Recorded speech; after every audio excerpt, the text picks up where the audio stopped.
Alam mo ba, ang dami kong natutunan sa youth camp. Talaga, anak? Ano naman yun? Share mo nga.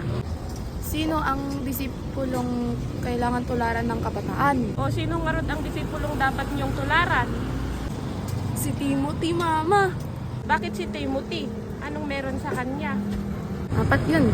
First, footstep of believing. Yung have faith kay God. And second, footstep of learning. Adalom DJ about kay God. Nga kalsar dun. 3. Footstep of example. Ayan. 1. Ay. Mali ata, anak. Di ka siguro nakikinig.